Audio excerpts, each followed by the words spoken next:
BNP মহাসচিব মির্জা ফখরুল ইসলাম আলমগীর বলেছেন, জাতীয় নির্বাচনের ঘোষণায় শুধু বিএনপি নয়, গোটা জাতি হতাশ হয়েছে। শুক্রবার রাতে চোখের চিকিৎসা শেষে ব্যাংকক থেকে দেশে ফিরে শাহজালাল বিমানবন্দরে সাংবাদিকদের তিনি এই মন্তব্য করেন। আশা করেছিলাম যে ডিসেম্বরের মধ্যে নির্বাচনের তারিখ ঘোষণা করা হবে।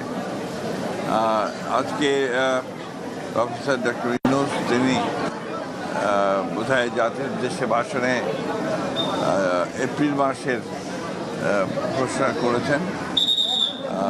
নিঃসন্দেহে এটাতে আসলে আমরা নয়, আমার গোটা জাতি হতাশ হয়েছে। এই বিষয়ে অফিসিয়াল যে আপনার মন্তব্য, সেটা আমাদের পার্টির সিদ্ধান্তের পরে আপনাদেরকে জানানো হবে।